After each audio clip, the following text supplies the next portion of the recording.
Hello, welcome to nucleon heights. आज हम करने वाले हैं इस यूनिट का सबसे बड़ा एक्टिंग नहीं, आज हम करने वाले हैं इस यूनिट में सबसे इंपॉर्टेंट कॉन्सेप्ट एनसीईआरटी के एक्सरसाइज क्वेश्चंस। और इन क्वेश्चंस को करेंगे ऐसे कि आपके सामने एनसीईआरटी होगी, आप वहां से क्वेश्चन देखोगे और यहां मैं उसको डिक्टेट करके एक्सप्लेन करके सॉल्व करूंगा। तो चलिए शुरुआत करते हैं आज के इस बहुत इंपॉर्टेंट वीडियो की। Let's begin.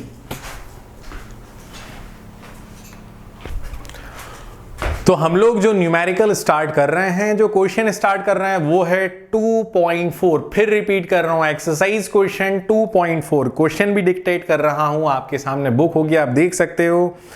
Concentrated nitric acid used in laboratory work is 68% nitric acid by mass. 68%. In aqueous solution, what should be the molarity of a sample of acid if the density of solution is 1.504 gram per ml? तो question ये दिया है कि हम लोगों को, ये है क्वेश्चन नंबर 2.4 एनसीईआरटी एक्सरसाइज का। 68% नाइट्रिक एसिड है, 68% नाइट्रिक एसिड का सॉल्यूशन है और इसकी डेंसिटी दी गई है 1.504 ग्राम पर ml और हमें इसकी मोलैरिटी निकालनी है। तो सबसे पहले आप लोगों को यह बात मालूम है कि अगर परसेंटेज में कुछ दिया जाए साथ में उसकी डेंसिटी दी जाए तो मोलैरिटी निकालना बहुत बहुत बहुत सिंपल है। कैसा सिंपल है? मोलैरिटी निकालेंगे by using this formula, x into D into 10 divided by mb। x है परसेंटेज 68 दिया है तो x की वैल्यू 68 होगी। D है डेंसिटी 10, कोई प्रॉब्लम नहीं। Molecular mass of nitric acid, MB है मॉलिक्यूलर मास। तो नाइट्रिक एसिड का मॉलिक्यूलर मास कैसे निकालेंगे? नाइट्रिक एसिड HNO3 होता है, हाइड्रोजन का मास होता है 1, नाइट्रोजन का 14, ऑक्सीजन का mass 16 and we have 3 oxygen in this formula, so multiply by 3, 16 3s are 48, 48 plus 14 62, 62 plus 1 63, तो ये आ जाएगा 63 ग्राम पर मोल। फाइनली वैल्यूज रख दो, तुम्हारा आंसर आ जाएगा। तो ये आ जाएगा molarity is equals to x की वैल्यू 68, परसेंटेज में जो वैल्यू है बस परसेंट हटाकर डायरेक्ट वैल्यू लिख देना, डिवाइडेड बाय 100 मत करना, अगेन रिपीट कर रहा हूं, into D density 1.504 into 10 divided by molecular mass that is 63। ये सब मैंने लिख दिया। अब आप जल्दी से कैलकुलेट करके बताओ क्या आंसर आ सकता है।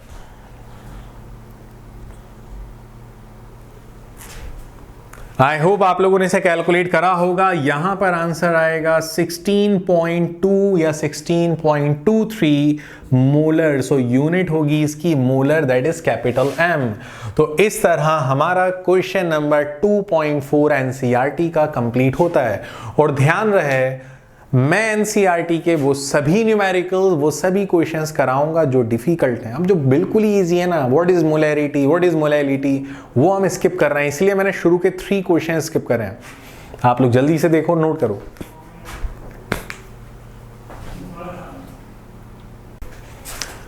जैसे जैसे क्वेश्चंस बढ़ते जाएंगे आप देखना लेवल बढ़ता जाएगा। अब हम आते हैं क्वेश्चन नंबर 2.5 जो हमारी एक्सरसाइज का क्वेश्चन है।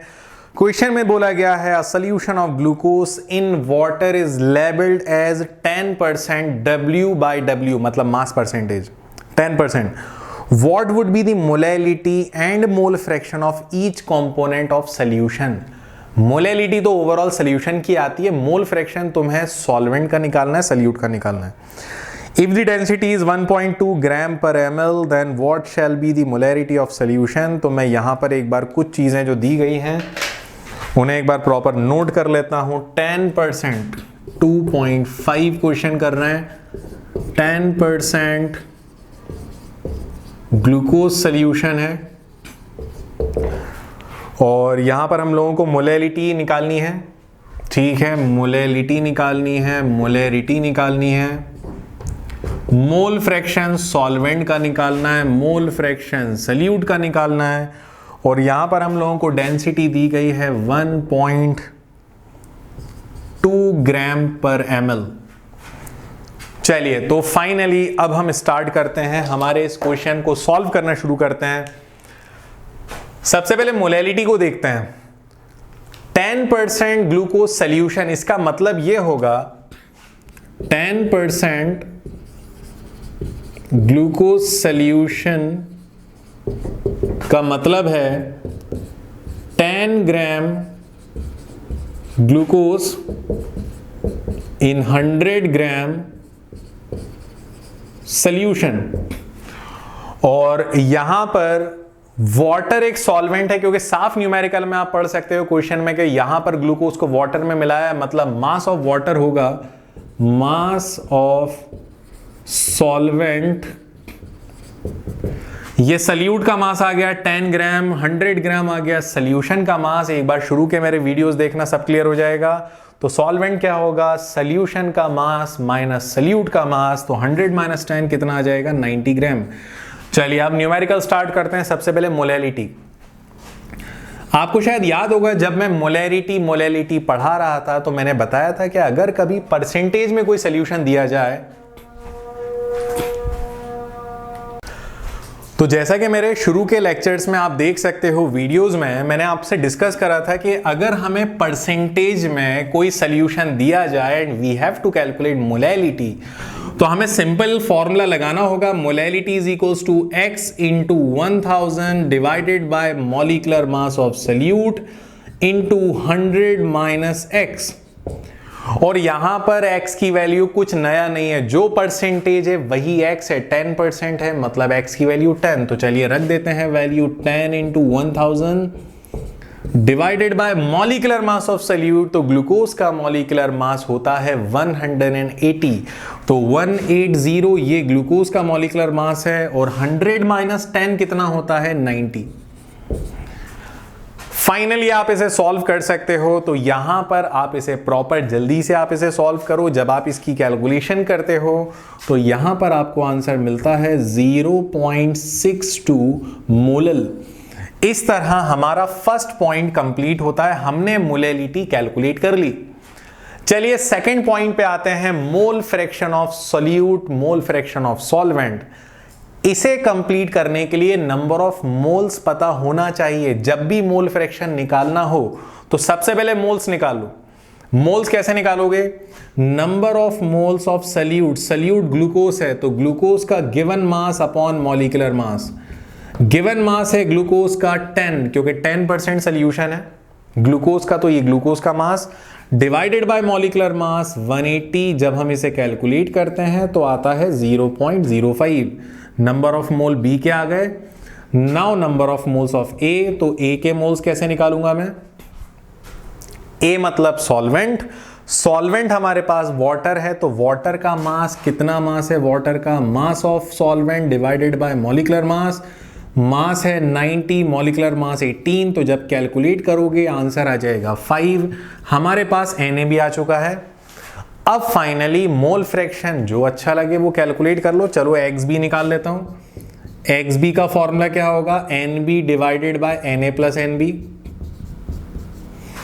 आप लोग देख सकते हो NB की वैल्यू 0.05 है और Na की वैल्यू 5 है, बहुत बड़ी है। तो ऐसी सिचुएशन में डिनोमिनेटर से NB हटा दो, कोई फर्क नहीं पड़ेगा, डोंट वरी। तो ये आ जाएगा 0.05 डिवाइडेड बाय 5, तो ये आ जाएगा 0.01। हमारे पास XB आ गया 0.01। अब हम XA कैसे निकालें, तो हम लोगों ने सीखा है कि जब भी हमें XB पता हो या XA दोनों में से कोई एक पता हो तो कैसे कैलकुलेशन करनी है। हम लोग जानते हैं since XA plus XB is equals to 1, so XA is equals to 1 minus XB। 1 minus 0.01 करूंगा तो आंसर आ जाएगा 0.99। इस तरह हमारे पास XA भी आ गया। यहां तक क्लियर है। कितने फैक्टर्स कैलकुलेट कर लिए, मोलैलिटी कैलकुलेट कर लिए हम लोगों ने, XA और XB कैलकुलेट, मोल फ्रैक्शंस कैलकुलेट कर लिए सॉल्वेंट के और सल्यूट के। अब बात आती है हमारे लास्ट फैक्टर की, मोलैरिटी की। तो फिलहाल इतना नोट कर लो, मैं साइड हो रहा हूं, जल्दी से वीडियो पॉज करके स्क्रीनशॉट लो।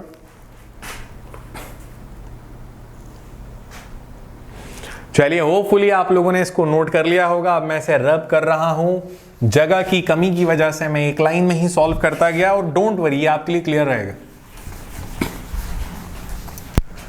चलिए, अब हम आते हैं मोलैरिटी पर। तो मोलैरिटी कैसे निकालना है? मोलैरिटी का formula x into D into 10 divided by mb।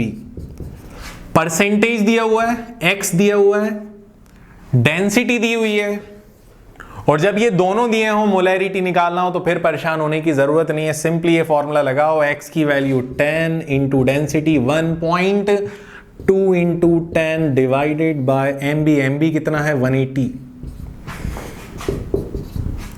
और आप जब इसकी कैलकुलेशन करके आप इसे सॉल्व करते हो तो आंसर आ जाता है अराउंड 0.67 मोलैरिटी है। तो मोलैरिटी की यूनिट होगी मोलर। मोलर मतलब capital M। Capital M molar है या मोल पर लीटर, एक ही बात है। तो इस तरह हमारा न्यूमेरिकल नंबर 2.5 होता है सॉल्व। बहुत अच्छा न्यूमेरिकल है, बिल्कुल मत छोड़ना। इस न्यूमेरिकल में वैरायटी है, और जहां वैरायटी होती है वो क्वेश्चन हमारे लिए अपने आप स्पेशल बन जाता है। तो मैं साइड हो रहा हूं, जल्दी से नोट कर लो आप लोग।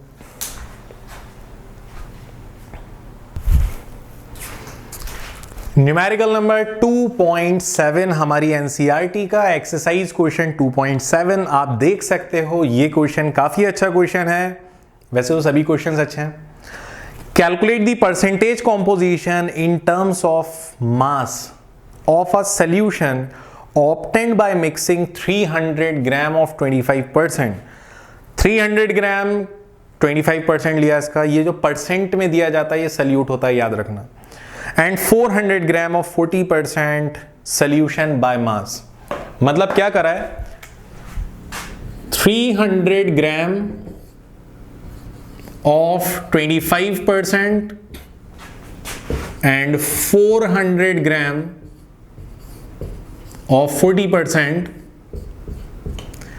ये दो अलग अलग सॉल्यूशन है, इनको मिक्स करके इनका परसेंटेज कंपोजिशन निकालनी है। तो मैं आपको एक सबसे बड़ा हिंट दूं, किसी भी सॉल्यूशन के मास में ये जो परसेंटेज में वैल्यू दी जाती है ये एग्जैक्टली सल्यूट होती है। इसका मतलब ये है कि 300 ग्राम का सॉल्यूशन है, लेकिन इस 300 का 25% जो है वो सल्यूट है, और बचा हुआ 75 सॉल्वेंट है।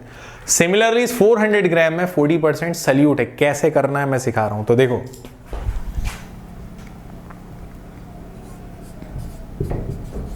Total solute in 300 gram solution is 25%। तो 300 ग्राम में सल्यूट है 25%। चलिए निकाल लेते हैं मास of salute, that is 300 into 25, क्योंकि परसेंट का साइन हटाऊंगा, डिवाइडेड बाई 100 आ जाएगा। तो ये आ जाएगा 20 से 20 कैंसिल हो जाएगा, ये आ जाएगा 75 ग्राम। तो 300 ग्राम वाले सॉल्यूशन में जो एग्जैक्ट सल्यूट है वो 75 है। ये हमारे पास पहले सॉल्यूशन में सल्यूट का अमाउंट आ गया। अब सेकंड वाले सॉल्यूशन में सल्यूट का अमाउंट देखते हैं। Total salute in 400 gram solution is 40%। देखो, लैंग्वेज को लेके मत परेशान होना, क्योंकि ये लैंग्वेज ही है जो न्यूमेरिकल को थोड़ा सा डिफिकल्ट कर देती है।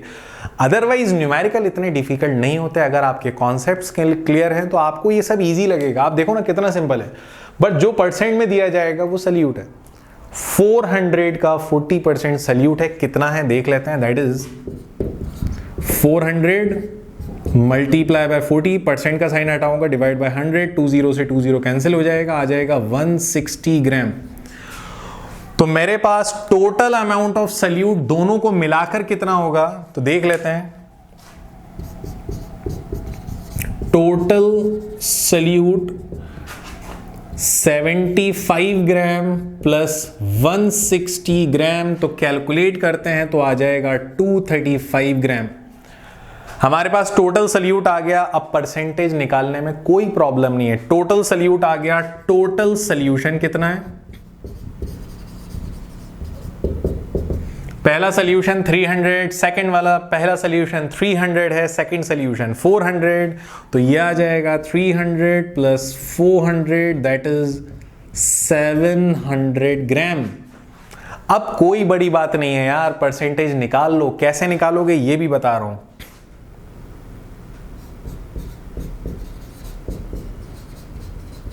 Total percentage is equals to total solute, मुझे सल्यूट का मास लेना है, divided by total solution multiply by 100। तो सल्यूट हमारे पास 235 है, सॉल्यूशन हमारे पास 700 है, मल्टीप्लाई बाय 100। आप कैलकुलेट करो, ये 20 इस 20 को कैंसिल कर देंगे तो 235 डिवाइडेड बाय 7 हो जाएगा, और 235 डिवाइड बाय 7, 7 3 जा 0.5, तो ये आ जाएगा 33.5%। और ये हो गया हमारा फाइनल आंसर। तो इस न्यूमेरिकल में जो टोटल परसेंट पूछा है, देखो परसेंट जहां भी आएगा वो एग्जैक्टली सल्यूट होगा। टोटल परसेंट पूछा है मतलब टोटल सल्यूट का परसेंटेज, तो सल्यूट का परसेंटेज कैसे लोगे? Total amount of solute divided by total amount of solution. और जो परसेंटेज में दिया है वो भी सल्यूट है, और जिसका परसेंट पूछा है वो भी सल्यूट है। It is very simple. मैं हो रहा हूं साइड, अब आप जल्दी से स्क्रीनशॉट ले लो। क्वेश्चन नंबर 2.8 हमारा काफी स्पेशल कॉन्सेप्चुअल क्वेश्चन है, इसे भी कर लो, मोस्ट आईएमपी।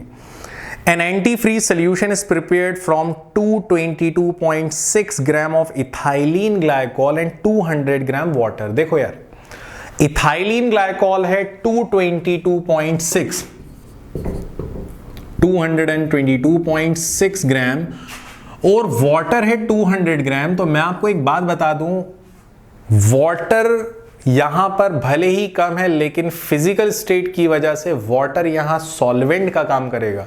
क्यों करेगा? रीजन, इथाइलिन ग्लाइकॉल विस्कस होता है, गाढ़ा होता है। आप उसे जब वाटर में मिलाते हो ना, तो वाटर में मिलने के बाद इथाइलिन ग्लाइकॉल पहले से डाइल्यूट हो जाता है, हल्का हो जाता है। तो इथाइलिन ग्लाइकॉल अपनी फिजिकल स्टेट को चेंज कर रहा है जस्ट बिकॉज ऑफ वाटर। तो इस सिचुएशन में जिसकी फिजिकल स्टेट चेंज होगी वो होगा सल्यूट। तो मास ऑफ सल्यूट आ गया हमारे पास 222.6। इथाइलिन ग्लाइकॉल सल्यूट है, और वैसे भी एंटी फ्रीजर सल्यूट ही होते हैं, और वाटर को हम लोग बोलेंगे सॉल्वेंट। तो 200 ग्राम वाटर सॉल्वेंट है। इथाइलिन ग्लाइकॉल का यहां पर आप लोगों को फॉर्मूला दिया है C2H4O2, C2H4OH का होल ट्वाइस। तो इसका मॉलिक्यूलर मास अगर हम लोग देखें तो हो जाएगा 62 ग्राम पर मोल। आप कैलकुलेट करके देखना, यही आएगा। फिर इसके बाद बोला है calculate the molality of solution. हमें मोलैलिटी निकालनी है। फिर डेंसिटी दी गई है, डेंसिटी ऑफ सॉल्यूशन है 1.072 ग्राम पर ml, और उसके बाद हमें मोलैरिटी भी निकालनी है। तो चलिए स्टार्ट करते हैं इस क्वेश्चन को। बहुत सिंपल है, बस जो लॉजिक है वो यही है कि एंटी फ्रीजर्स को सॉल्यूट माना जाएगा, इस बात का ध्यान रखना। स्टोर कर लो अपने माइंड में ये बात। मोलैलिटी निकालते हैं। मोलैलिटी का फॉर्मूला WB/MB इंटू WA। अगर WA ग्राम में है तो ऊपर भेज देंगे 1000, ऊपर जाएगा 1000। तो वैल्यूज पुट करते हैं। WB कितना है? WB हमारे पास 222.6 into 1000 divided by MB 62 into WA। तो WA कितना है यहां पर? 200। आप फाइनली कैलकुलेशन करो, और कैलकुलेशन करने के बाद आप देखोगे इसका आंसर आएगा अराउंड 17.8 मोलल।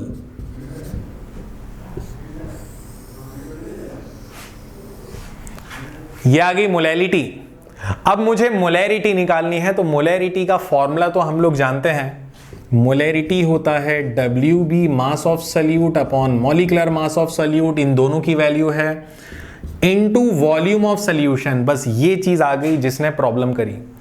सल्यूशन का वॉल्यूम निकालना है, क्वेश्चन में दिया नहीं है। क्या करें इसके लिए? बड़ा सिंपल सा कॉन्सेप्ट है, mass of solution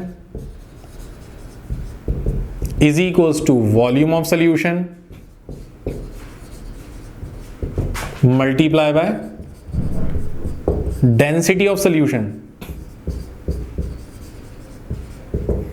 mass is equals to volume into density. Solution का मास क्या होगा? सॉल्वेंट का मास प्लस सॉल्यूट का मास, तो ये आ जाएगा 200 प्लस 222.6 सॉल्यूशन का मास हो गया। वॉल्यूम निकालना है और डेंसिटी का ये ग्राम में है दोनों का मास, और डेंसिटी कितनी है? 1.07 ग्राम पर ml। इसे मैं ले जाता हूं LHS में, तो V हो जाएगा 422.6 डिवाइडेड बाय 1.07। मास ग्राम में था और डेंसिटी है ग्राम पर ml, तो आप देख सकते हो ग्राम से ग्राम कैंसिल होगा, ये ml ऊपर जाएगा, मतलब फाइनल वॉल्यूम जो आएगा वो ml में होगा। और वैसे भी मैं हिंट दे चुका हूं इससे पहले कई बार, फिर रिपीट कर रहा हूं, डेंसिटी की जो भी यूनिट होती है ग्राम पर ml में होगा तो वॉल्यूम ml में आएगा। अगर ये ग्राम पर लीटर होता तो वॉल्यूम लीटर में आता। तो फिलहाल आप लोग इसे नोट कर लो। यहां पर जब आप वॉल्यूम देखोगे तो आएगा अराउंड 394.2 ml। वॉल्यूम भी आ गया, लेकिन जगह की कमी है, मोलैरिटी निकालना है, तो इतना नोट करो, फिर मोलैरिटी निकालते हैं।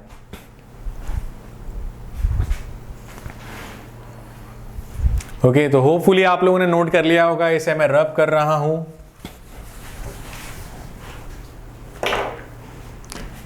यहां पर आ जाएगी molarity WB divided by MB into V, और अगर वॉल्यूम मिलीलीटर में हो या क्यूबिक सेंटीमीटर में हो तो ऊपर आता है 1000। अब ये वैल्यूज रख देते हैं, तो ये आ जाएगा 222.6 इंटू 1000 डिवाइडेड बाय 62, और वॉल्यूम है 394.2। आप इसे कैलकुलेट करो, जब फाइनली आप कैलकुलेट करोगे तो यहां आपका आंसर आएगा 9.1 मोलर। तो ये आ गई हमारी मोलैरिटी, और इस तरह हमारा न्यूमेरिकल नंबर 2.8 होता है कंप्लीट। आप लोग नोट कर लो।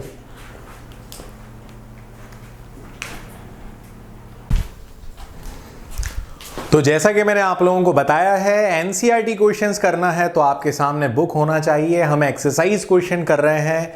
अब बुक से क्वेश्चन आप देखो, यहां पर मैं आप लोगों को पूरा explanation, solution, each and everything सब कुछ बता रहा हूं। तो अब हम आ गए हैं क्वेश्चन नंबर 2.9 पर। क्या क्वेश्चन है मैं एक बार रीड भी कर देता हूं। क्वेश्चन में लिखा है, a sample of drinking water was found to be severely contaminated with chloroform। Drinking water में क्लोरोफॉर्म आ चुका है। Supposed to be a carcinogenic, the level of chloroform, the level of contamination was 15 ppm, okay, by mass। 15 ppm by mass, मतलब chloroform आया है 15 ppm। अब क्या करना है?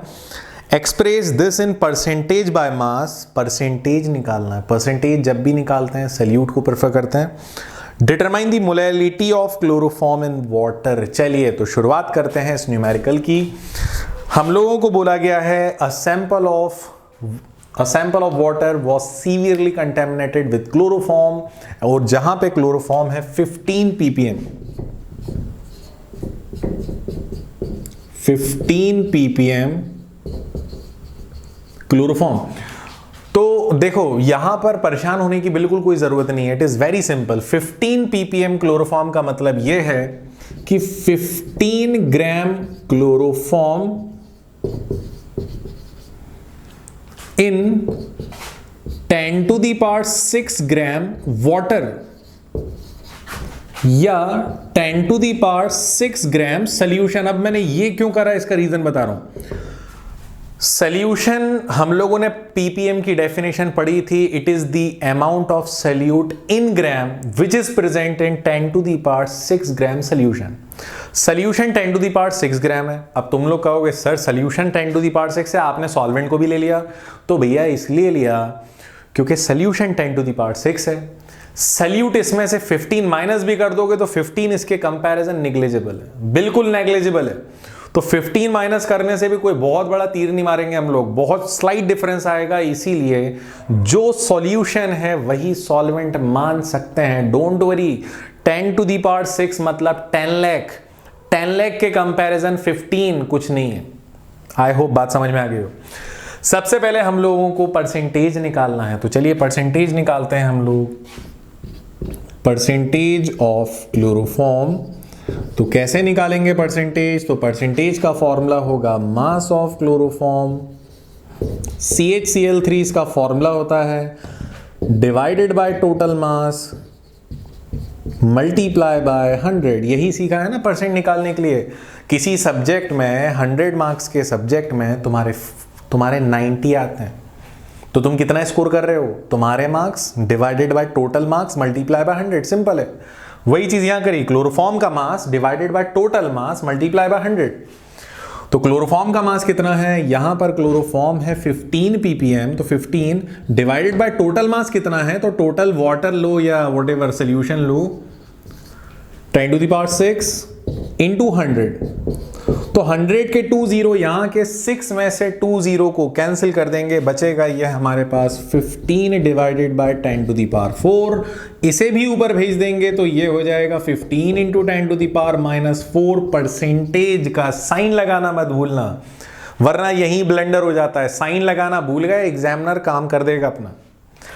ये तो हमारा फर्स्ट पॉइंट क्लियर हो गया, चलो दैट्स वेरी गुड। अब आती है बात सेकंड पॉइंट की। इसी क्वेश्चन में ध्यान से देखो, पूछा गया मोलैलिटी। तो मोलैलिटी का हम लोगों को फॉर्मूला पता है, given mass upon molecular mass into mass of solvent. और अगर सॉल्वेंट का मास ग्राम में है, बिल्कुल ग्राम में है, तो ऊपर क्या करेंगे? 1000 का मल्टीप्लाई। बात क्लियर है? मास ऑफ क्लोरोफॉर्म मालूम है, मास ऑफ सॉल्यूशन जो है उसी को सॉल्वेंट का ले लेते हैं, चलेगा। तो वाटर का मास भी मालूम है, molecular mass of chloroform formula है CHCl3।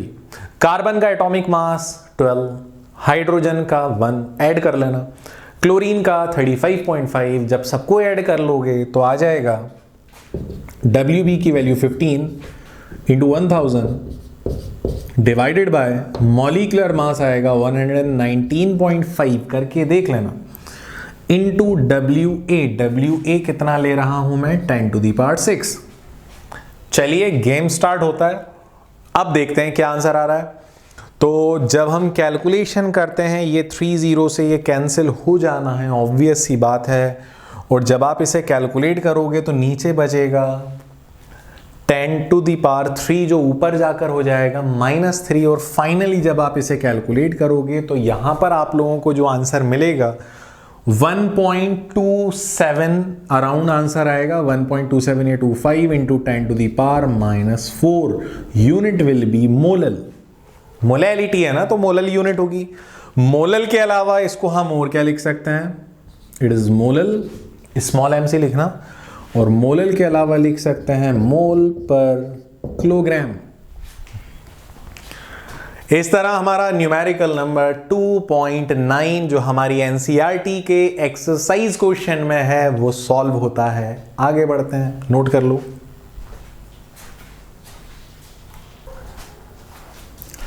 तो यहां पर हमारा न्यूमेरिकल नंबर या क्वेश्चन नंबर एक्सरसाइज का 2.9 कंप्लीट होता है। और अभी इस वक्त आपको दिख रहा है बोर्ड पर कि मैं कितने क्वेश्चंस करने वाला हूं, 2.10, 11, 12, 13, 14 एक बार में करेंगे। कैसे करेंगे आप सुन लो, बिल्कुल ध्यान से सुनना, आप लोगों को याद आएगा। हम लोगों ने टॉपिक के साथ कवर कर लिए, डोंट वरी। 2.10 है, what role does the molecular interaction play in a solution of alcohol and water. तो देखो यार, अल्कोहल और वाटर दोनों मिसिबल हैं, both are miscible liquid, because water and alcohol form hydrogen bond with each other. तो आपको answer में लिखना है alcohol and water are miscible liquid because they form hydrogen bond with each other, that's it. और अगर hydrogen bond बना दोगे तो बहुत ही अच्छी बात है, कोई प्रॉब्लम नहीं, आता है बनाना। नेक्स्ट क्वेश्चन है 2.11, थोड़ी सी लाइट की वजह से कुछ प्रॉब्लम आ रही है इसमें। नेक्स्ट क्वेश्चन है 2.11, why do gases always tends to be less soluble in liquid as temperature increases। हम लोग ये बात जानते हैं कि किसी भी केमिकल सब्सटेंस को जब लिक्विड में मिलाते हैं ना, घोलते हैं, डिसॉल्व करते हैं, तो वो प्रोसेस एक्सोथर्मिक है। अब एक्सोथर्मिक प्रोसेस का नेचर है कि आप टेम्परेचर बढ़ाओगे वो प्रोसेस डाउन जाता जाएगा। हमने पढ़ा है क्लास 11th में ली चैटेलियर प्रिंसिपल में। तो हम इसे लिखेंगे ऐसे, dissolution of gas या dissolution of gas in liquid is an exothermic process, so on increasing the temperature solubility of gas decreases continuously। ये जो मेरे वर्ड्स हैं यही इसका आंसर है, आप नोट कर लेना, अगर नहीं करा वीडियो को पीछे ले जाओ फिर नोट कर लो। क्वेश्चन नंबर 2.12 बहुत बहुत बहुत अच्छा क्वेश्चन है। State Henry law and mention some important application. यार ये नहीं बताऊंगा, मेरे वीडियो में जाओ, पीछे जाओ ना, हेनरी लॉ के टॉपिक को जाओ, देखो उसमें सब करा हुआ है। यस करा हुआ है भाई, कोई प्रॉब्लम नहीं है।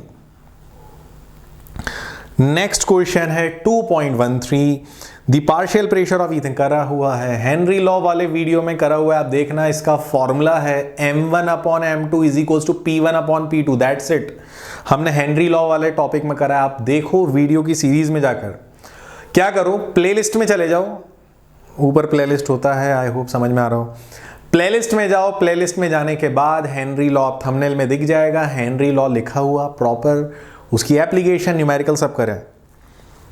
तो 2.13 भी हो गया, देखो कितनी स्पीड में कर रहा हूं मैं। Now 2.14 what is meant by positive and negative deviation. Simple है, आइडियल नॉन आइडियल में पढ़ा है। नॉन आइडियल के 2 types, positive deviation, negative deviation. जहां वेपर प्रेशर कम है वहां नेगेटिव, और जहां एक्सपेक्टेड वैल्यू से ज्यादा वेपर प्रेशर है वो पॉजिटिव। पढ़ा हुआ है, डोंट वरी। तो ये तो हो गया 2.10 से 14 तक का काम। अब 2.15 मैं सॉल्व करा रहा हूं, पहले मैं आप लोगों को क्वेश्चन नोट कर लूं। तो आते हैं हम लोग हमारे क्वेश्चन नंबर 2.15, हमारे एनसीईआरटी के एक्सरसाइज क्वेश्चन में है। और मैं आप लोगों को एक बात बता दूं, एनसीईआरटी के एक्सरसाइज क्वेश्चन चाहे आप सेंट्रल बोर्ड में हो या किसी भी स्टेट बोर्ड में हो, आपके लिए बहुत बहुत इंपॉर्टेंट है। अगर आप आईआईटी नीट की तैयारी कर रहे हो तो भी बहुत इंपॉर्टेंट है, ध्यान रखना। क्वेश्चन ये है, an aqueous solution of 2% non volatile solute, 2% non-volatile solute exert a pressure of 1.004 bar at normal boiling point। Underline करना है इसे, normal boiling point of solvent। What is the molecular mass of solute? solute का molecular mass निकालना है। तो देखो यार, यहां पर बिल्कुल साफ बात है, एक्वस सोल्यूशन बोल दिया मतलब सॉल्वेंट वाटर है। 2% एक्वस सोल्यूशन बोला है तो 2% सल्यूट का सल्यूशन है। इसका मतलब यह है कि मास ऑफ सल्यूट हम लोग 2% है तो मास ऑफ सल्यूट हो जाएगा 2 ग्राम, और हमें सल्यूट का मॉलिक्यूलर मास निकालना है। सल्यूशन में 2 ही चीजें होती हैं, सॉल्वेंट और सल्यूट। अगर सल्यूट का मास 2 है तो भैया सॉल्वेंट का कितना होगा, ऑब्वियस सी बात है, 100 ग्राम सल्यूशन को मानेंगे हम। 100 ग्राम का 2% मतलब 2 ग्राम सल्यूट है तो बचा 98 ग्राम, ये हो जाएगा सॉल्वेंट। तो मास ऑफ सॉल्वेंट है 98 ग्राम, और सॉल्वेंट यहां पर वाटर है, ये बात कंफर्म है। तो वाटर का मॉलिक्यूलर मास होता है 18 यूनिट है मॉलिक्यूलर मास की, ग्राम पर मोल, इसीलिए मॉलिक्यूलर मास को ग्राम मॉलिक्यूलर मास भी बोला जाता है। हमें एक बड़ा अच्छा पॉइंट दिया है यहां पर, वेपर प्रेशर ऑफ सॉल्यूशन दिया है दैट इज पीएस, और कितना दिया है 1.004। मैं एक बार चेक कर लेता हूं, या बिल्कुल सही है, यस बिल्कुल सही है, 1.004 इसका प्रेशर ऑफ सॉल्यूशन है। एक पॉइंट लिखा था यहां, normal boiling point of solvent. Solvent क्या है, सॉल्वेंट है वाटर। वाटर का नॉर्मल बॉइलिंग पॉइंट जो है, उस स्टेट पर उसका प्रेशर जो है, हम लोगों ने बॉइलिंग पॉइंट की डेफिनेशन पढ़ी है, the pressure the temperature at which vapour pressure of liquid becomes equal to atmospheric pressure. Atmospheric pressure कितना, 180 m। तो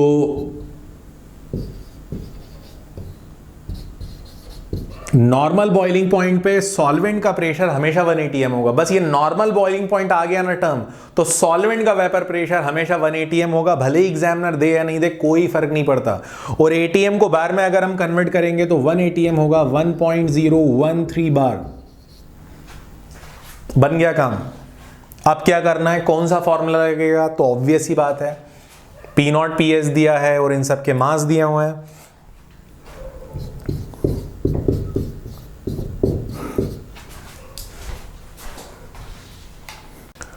P not minus P S upon P not is equals to आ जाएगा X B, और X B को हम open करेंगे तो X B को लिखेंगे N B divided by N A. नीचे एन बी नहीं लिखेंगे, हम लोग पढ़ चुके हैं राउल्ट्स लॉ में, आइडियल कॉलिगेटिव प्रॉपर्टी में, कि यहां पे डिनोमिनेटर में जो चीज है वो न्यूमरेटर में भी है, तो नीचे से हटा दो। फाइनली पी नॉट की वैल्यू 1 पॉइंट, यहां पर यह आ जाएगा P not minus P S divided by P not. अब वैल्यूज रखना शुरू कर देते हैं, तो एन बी क्या है, एन बी होता है डब्ल्यू b divided by m b, और एन ए क्या होता है, तो एन ए होता है डब्ल्यू ए डिवाइडेड बाय एम ए।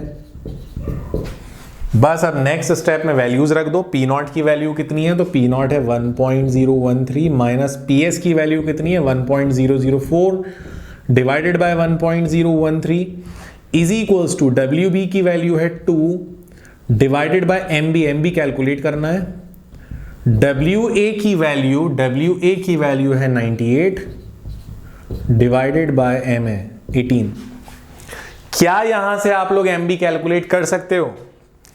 आप लोग जल्दी वीडियो को पॉज करो, मैं आगे नहीं बढ़ रहा हूं, आप जल्दी से यहां पर एमबी कैलकुलेट करो। कैसे करना है, ये एमबी एलएचएस में जाएगा, बाकी चीजें आरएचएस में जाएंगी, जल्दी कैलकुलेट करो।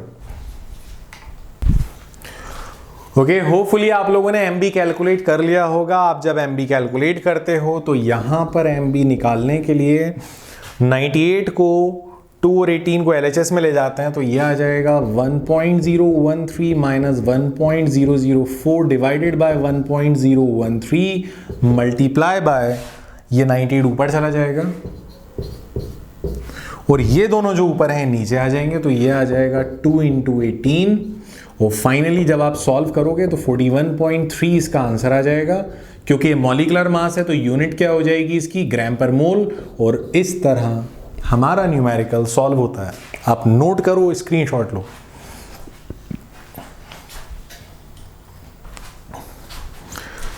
तो यहां पर हमारा न्यूमेरिकल नंबर 2.15 कंप्लीट होता है। अब 2.16 आप लोगों को करना है यार, बहुत इजी है, सीधे फॉर्मूला लगाना टोटल प्रेशर वाला। सेकंड राउल्ट्स लॉ का फॉर्मूला जो हमने पढ़ा था, p total is equals to p not into x a plus p not b into x b. Solve हो जाएगा, कोई प्रॉब्लम नहीं है। 2.17 बहुत ईजी है, 2.18 ठीक है, मत करना 2.18। 2.19 बहुत इंपॉर्टेंट है, मोस्ट आईएमपी, और मैंने अपने वीडियो में कवर करा हुआ है। आप देखो कॉलिगेटिव प्रॉपर्टी, जहां हमने relative lowering of vapour pressure पढ़ा था, वहीं पे साथ में हमने 2.19 कर लिया था। बहुत इंपॉर्टेंट है, गलती से भी मत छोड़ना। आप लोग मेरा वो प्रीवियस वीडियो देख लो, आपको समझ में आ जाएगा। फर्स्ट कॉलिगेटिव प्रॉपर्टी के साथ करा था, तो 2.19 हो गया। Now it's time to complete 2.20। चलिए तो हम लोग देखते हैं 2.20 क्या दिया हुआ है। क्वेश्चन में बोला गया है अ 5% solution of cane sugar in water, 5% cane sugar solution in water, ठीक है। A 5% solution of cane sugar in water has a freezing point, freezing point दिया है इसका, कितना दिया है 271 Kelvin। Calculate the freezing point of 5% glucose solution, 5% glucose solution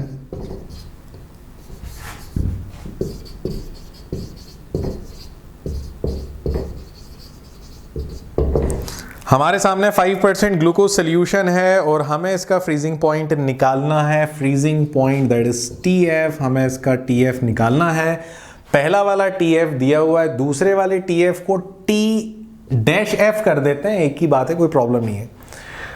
अब इस सिचुएशन में काम क्या करना है, और यहां पर दिया है normal freezing point of pure water is 273.15, जिसे 273 लेकर ही करेंगे, कोई प्रॉब्लम नहीं। चलिए तो स्टार्ट करते हैं इस न्यूमेरिकल को। 5% कैन शुगर सोल्यूशन का मतलब, सबसे पहले फर्स्ट कंडीशन,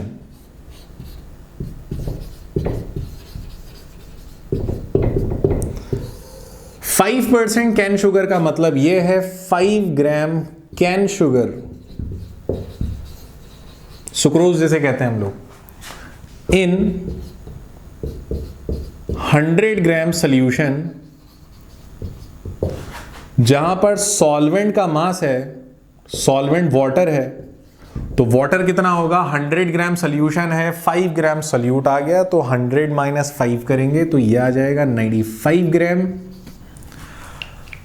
हमें इसका फ्रीजिंग पॉइंट दिया है, क्योंकि फ्रीजिंग दिया है तो फ्रीजिंग वाले फॉर्मूले से ही स्टार्ट करते हैं। क्या फॉर्मूला है डिप्रेशन इन फ्रीजिंग पॉइंट का, del TF is equals to KF into M, और M है मोलैलिटी, ओपन कर देते हैं, मोलैलिटी क्या आ जाएगा, WB divided by MB into WA। Mass of solvent, क्या सॉल्वेंट का मास ग्राम में है, तो बिल्कुल ग्राम में है, ऊपर चला जाएगा 1000।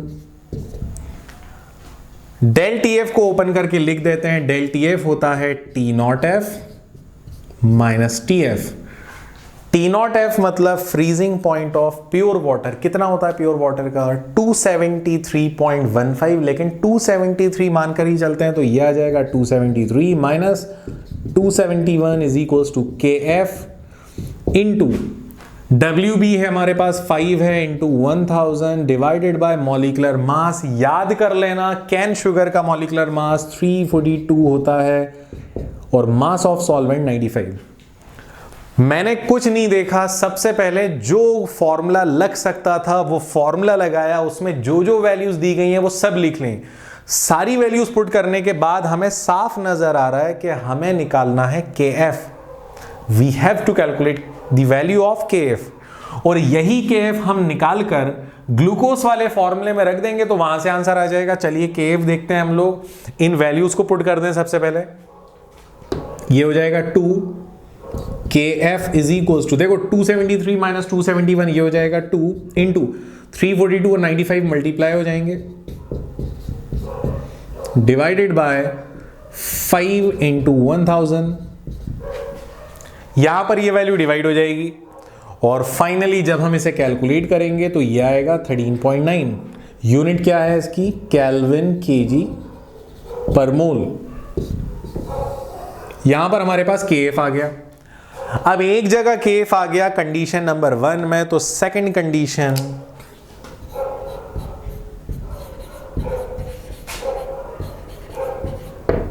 ये हमारे पास सेकंड कंडीशन यहां से स्टार्ट होती है, ये मैं सेपरेट कर रहा हूं।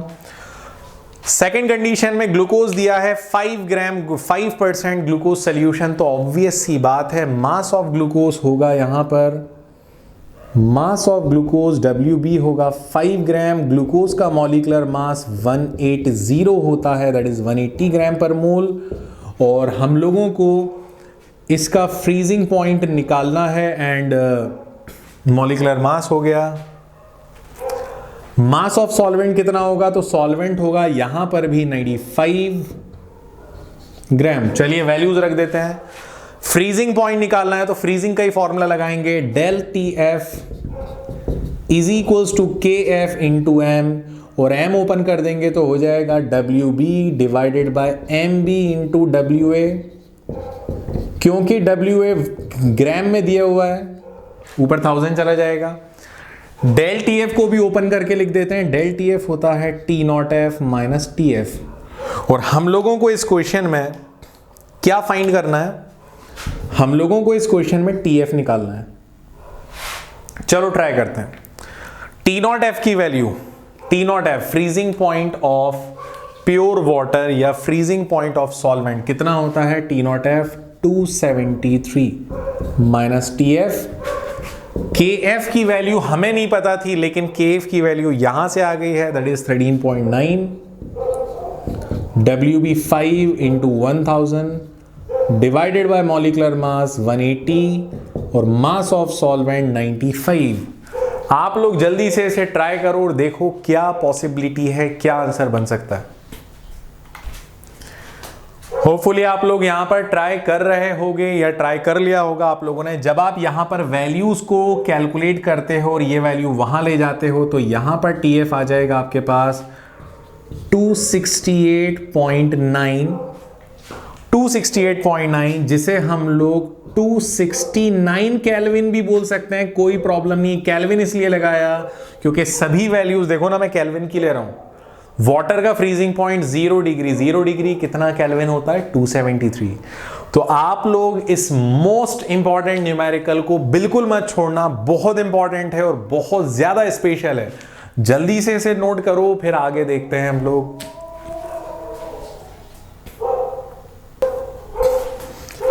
तो यहां पर हम लोगों ने कंप्लीट करा हमारा ये क्वेश्चन 2.20। उसके बाद 2.1 से 2.26 तक, 2.21 से 26 तक रिपीटेड क्वेश्चंस हैं जो हमने ऑलरेडी अपने वीडियोस में कर लिए हैं।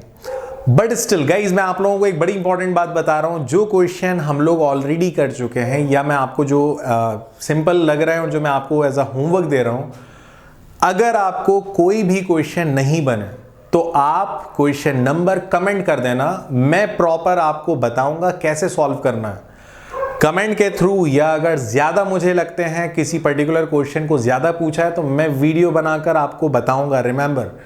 लेकिन डाउट हमारे यहां नहीं रहना चाहिए, वो क्लियर हो जाना चाहिए। ओके, और वैसे भी हम लोग क्या कर रहे हैं, इंपॉर्टेंट क्वेश्चंस, ध्यान रहे। बट स्टिल अगर कोई भी क्वेश्चन नहीं बनता है आप कमेंट कर सकते हो। चलिए, तो अब हम आते हैं 2.27। बड़ा स्पेशल क्वेश्चन है, क्लास 11 के सॉल्युबिलिटी प्रोडक्ट से रिलेटेड है। क्वेश्चन में बोला है if the solubility product of CuS 2.27 KSP होता है सॉल्युबिलिटी प्रोडक्ट, और सॉल्युबिलिटी प्रोडक्ट दिया है ऑफ CuS 6 × 10⁻⁻16। ठीक है, यह हमें सॉल्युबिलिटी दिया हुआ है। Calculate the maximum molarity of CuS in aqueous solution. हमें मैक्सिमम मोलैरिटी निकालनी है। मोलैरिटी की यूनिट क्या होती है? मोलर या मोल्स पर लीटर। बेसिकली यहां क्या करना है मैं आपको समझा रहा हूं। देखो,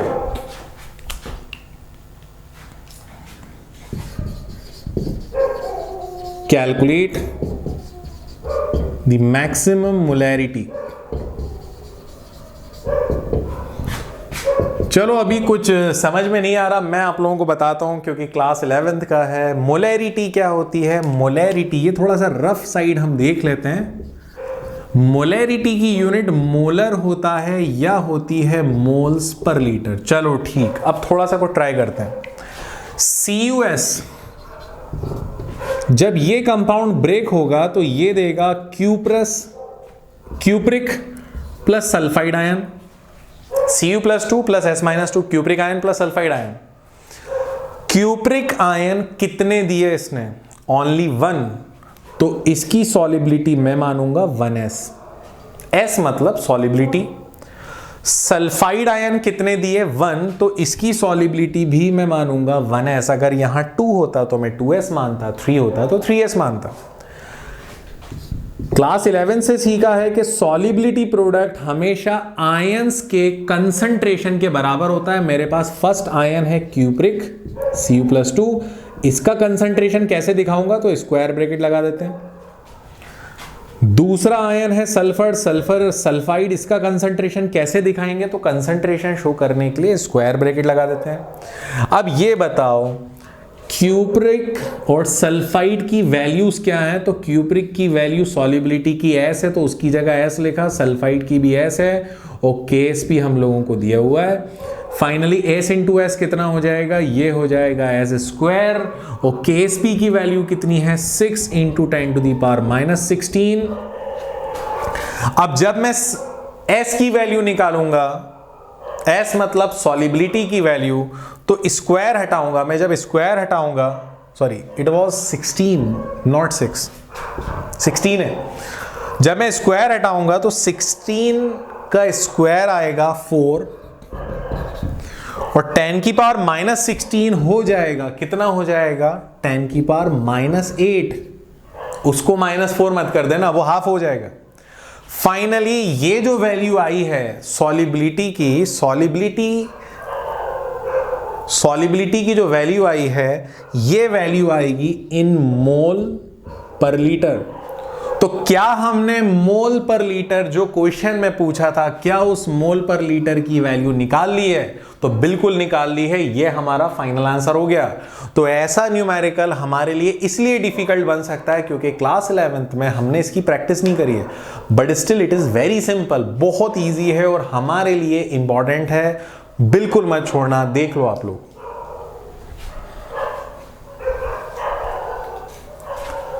तो आप लोगों के लिए मेरा एक बहुत बड़ा सजेशन है, वो ये है कि अगर आपने हमारे शुरू के वीडियोस नहीं देखे हैं तो आप वीडियो नंबर 1 फ्रॉम डे 1 देखना शुरू करो। आपको ज़्यादा टाइम नहीं लगेगा, मैं आपको बता रहा हूँ। शुरू के वीडियोस में लाइव लेक्चर लिए थे तो वहाँ थोड़ी सी कुछ क्वालिटी की प्रॉब्लम है, बाकी उसके बाद से हम लोगों ने फ्रॉम हेनरी लॉ हम लोगों ने रिकॉर्डेड लेक्चर्स अपलोड करे। लाइव लेक्चर हमने हमारे इंडिविजुअल स्टूडेंट्स, हमारे पर्सनल स्टूडेंट्स जो हमारे व्हाट्सएप ग्रुप से जुड़े हैं या टेलीग्राम ग्रुप से जुड़े हैं, उनके लिए करा था। तो आप लोगों को मेरा सजेशन ये है कि आप पहले वीडियोस कंप्लीट करो, क्योंकि इन बिटवीन वीडियोस मैंने टॉपिक के साथ साथ न्यूमेरिकल्स करवाए हैं। इस न्यूमेरिकल के आगे के जो क्वेश्चंस हैं आप देख लोगे, एक बार आप ट्राई ज़रूर करना। रिपीटेड क्वेश्चंस हैं, जैसे परसेंटेज निकालने पे आ गया, वेंट ऑफ फैक्टर पे आ गया, अभी हमने करा है लास्ट वीडियो में वेंट ऑफ फैक्टर पे। तो आपको रिपीटेड क्वेश्चंस मिलेंगे, कुछ ज़्यादा नया नहीं मिलेगा। सबसे इंपॉर्टेंट बात जो है वो है वैरायटी की। हमारे पास वैरायटी कवर होना चाहिए। अगर हमें वैरायटी कवर कर ली है, हमने डिफरेंट टाइप के क्वेश्चंस हमने कवर कर लिए हैं, तो हमारा टॉपिक परफेक्ट हो गया है, रिमेंबर। और अगर वैरायटी कवर नहीं करिए, एक सेम टाइप के 100-200 क्वेश्चंस करे जा रहे हैं, कुछ नहीं होगा। तो दोस्तों, यहाँ पर इस वीडियो के साथ हमारा ये चैप्टर सॉल्यूशंस कंप्लीट होता है। अगर आपका कुछ डाउट है, कुछ क्वेरी है, तो आप कमेंट में जाकर कमेंट कर सकते हो। आपका कोई सजेशन है तो बिल्कुल हमारे लिए बहुत वैल्यूएबल है, आप हमें सजेस्ट कर सकते हो। अपने फ्रेंड्स के साथ इन वीडियोस को आप शेयर करो। और एक और इम्पॉर्टेंट बात, मैं आप लोगों के लिए, आप में से कितने लोग हैं जो टेस्ट के लिए इंटरेस्टेड हैं? तो मैं चाह रहा हूं कि आप लोगों का किसी तरह टेस्ट लिया जाए। कैसे टेस्ट लेना है मुझे पता है, we have a proper platform. लेकिन अगर आप अपने आप को एनालाइज करना चाहते हो कि आप कहाँ स्टे कर रहे हो, तो आप ज़रूर कमेंट करना। मैं चेक करना चाहता हूँ कितने लोग टेस्ट के लिए रेडी हैं। प्रीवियस 10-20 ईयर्स के सेंट्रल बोर्ड के क्वेश्चंस, या अगर आप अलग अलग स्टेट के हो तो स्टेट बोर्ड के क्वेश्चन आप ज़रूर देखना, क्योंकि प्रीवियस ईयर क्वेश्चंस हमारे लिए काफ़ी इंपॉर्टेंट होते हैं। और अगर पॉसिबल हुआ तो मैं एक वीडियो उसका भी बनाऊंगा आप लोगों के लिए, और एक वीडियो हमारे MCQs का भी बनाऊंगा। So that's all for today. Thank you very much. अपने घर पे रहें, सेफ रहें।